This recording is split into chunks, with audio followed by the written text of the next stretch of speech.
ये 2 मार्क्स है सारे के सारे। First is what is mass defect, difference between isotope, isobar, isotone, what is packing fraction, its physical significance, what is nuclear holocaust, what is nuclear force, important property, why nuclear force is not possible in lab, what is difference between an electron and a beta particle, define half life and main life of radioactive substance and its relation, explain emission of gamma ray with example, write two property of alpha particle। तो इन्हें अच्छे से note कर लीजिए। half life period, decay constant of radioactive substance and derive the relation between these term। जब आपने इन दोनों term के बीच में रिलेशन एस्टेब्लिश करना है ना, तो वहां पे आपके पास एक और टर्म आएगी, that term is known as average life. तो उसका रिलेशन भी आपने साथ में रखना है। परमीत ने एक क्वेश्चन किया था रदरफोर्ड मॉडल का अल्फा पार्टिकल स्कैटरिंग का, तो इसमें ग्रेड 11 में जो आपने आंसर लिखा था, सबसे पहले आप थिन फॉइल के साथ बम्बार्डमेंट करवाओगे, उसके बाद इसकी सिग्निफिकेंस लिखोगे, सिग्निफिकेंस लिखने के बाद आपने ऑब्जर्वेशन लिखनी है। ऑब्जर्वेशन में हम क्या चीजें लिखेंगे, वो सारी की सारी ऑब्जर्वेशन कि most of alpha particle pass undeflected, certain at strike at height and angle certain strike at height angle and certain deflected, it means there is a strong positive charge at the center। उसके बाद state Bohr's postulate explaining the spectrum of hydrogen atom. तो इसमें आपने सबसे पहले क्या लिखना है कि जब भी इलेक्ट्रॉन मूव करते हैं from high to lower energy level के अंदर, तो वो एक स्पेक्ट्रा लाइन एस्टेब्लिश करते हैं। कौन कौन से स्पेक्ट्रा थे नीतीश, इसके कल हमने पढ़े थे? Nitish,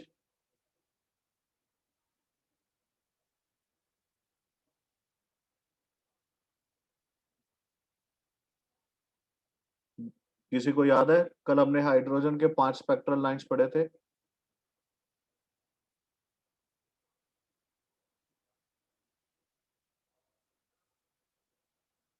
Am I audible or not?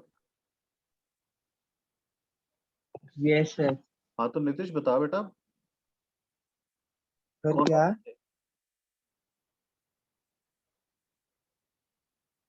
Hydrogen के repeat 5 कर। स्पेक्ट, हाँ क्या बोल रहे सर? हाइड्रोजन के स्पेक्ट्रा पढ़ा था ना हमने कल कि 5 तरह के स्पेक्ट्रा लाइंस होते हैं हाइड्रोजन के। बाल्मर, बालमन, लाइमन, पास्कल। हाँ लाइमन, पास्चन और Lyman, Balmer, Paschen Brackett Pfund series. P Pfund series, Pfund series नहीं, पी फंड सीरीज। तो ये आपने वहां पे उसको एक्सप्लेन करना है। देखिए थर्ड क्वेश्चन में, electron move in a fix orbit, angular momentum is quantised, electron are revolving and energy emitted is the difference between the two level of orbits. जब एनर्जी की हमने यहाँ पे बात कर ली, तो वहां पे स्पेक्ट्रल लाइंस हमारे ऑटोमेटिकली काउंट हो जाएंगे। The next one is displacement law of radioactive decay. Radioactive decay का मतलब किसी सब्सटेंस को हमने बाहर रखा है, थोड़ी देर बाद वो अपने आप खत्म होना शुरू हो जाता है, that is known as radioactive decay. Then limitation of Rutherford model, ये आपने केमिस्ट्री में पढ़ा हुआ है। Give one similarity and dissimilarity between nuclear fusion and fusion. हाँ जी, क्या क्या होती है? महक,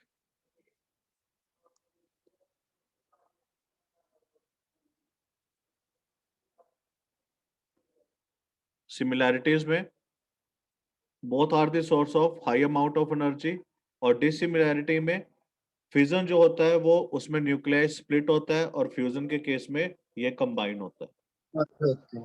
हाँ जी, मैं कह रहा हूँ न्यूक्लियस मर्ज होते हैं, फ्यूज हाँ होते हैं एक दूसरे के साथ। बिल्कुल। देन ग्राफ है बाइंडिंग एनर्जी का, ये इस तरह से सिर्फ आपने ग्राफ ड्रॉ करना है। सीबीएसई में पिछले 4 साल पहले इसकी एक्सप्लेनेशन रिमूव कर दी गई थी, लेकिन सिर्फ इसका ग्राफ है आपके सिलेबस में। तो प्लीज इसका ग्राफ ड्रॉ कर लीजिए कि किस तरह से बाइंडिंग एनर्जी का सॉरी ग्राफ वेरिएशन में आता है।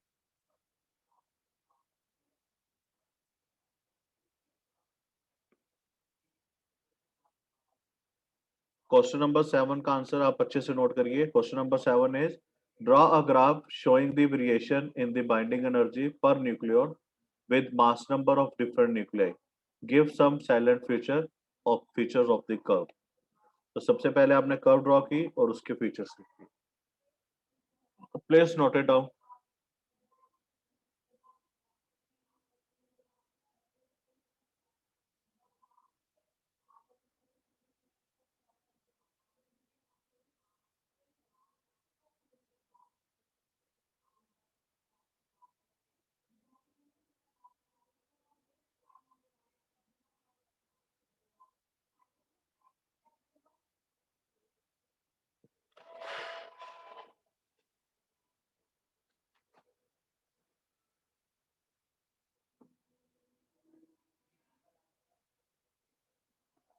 Any doubt in this?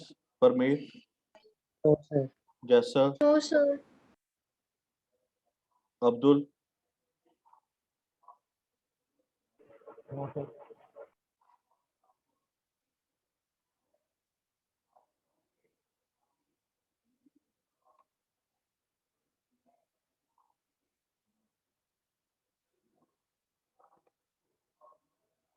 And the last one is define binding energy and binding energy per nucleon. तो ये उसका है आपके पास energy required to break the nucleus जिसे हम बाइंडिंग एनर्जी कहते हैं and binding energy per nucleon is binding energy divided by mass number.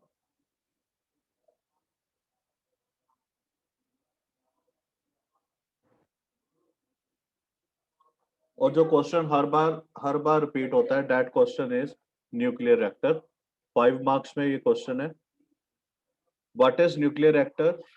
What is the principle involved in nuclear reactor? Draw a label diagram and explain function of moderator, controller rod and cooler. Sorry.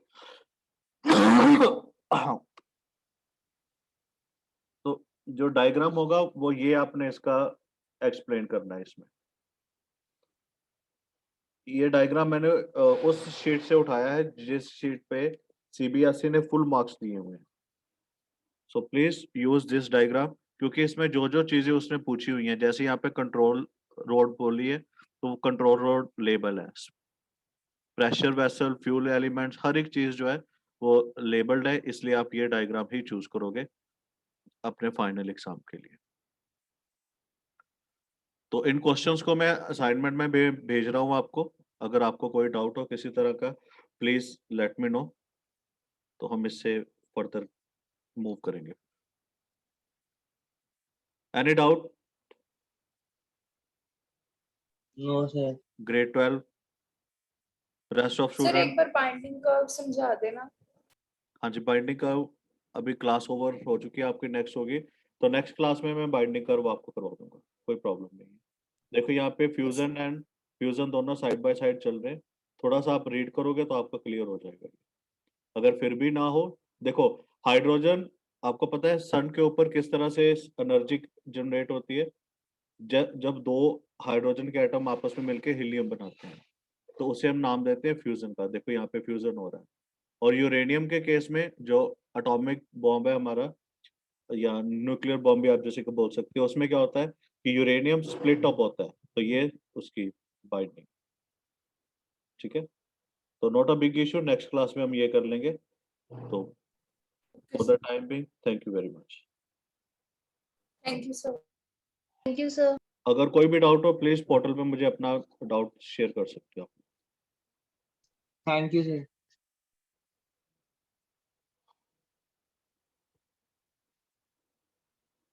Abdul questions कर रहा है सारे के सारे? Last वाला रहता है इसमें करने में। वैसे आपने पीडीएफ में डाल दी, अपलोड कर दिया ना पोर्टल पे, वहाँ से करना है। कैसे?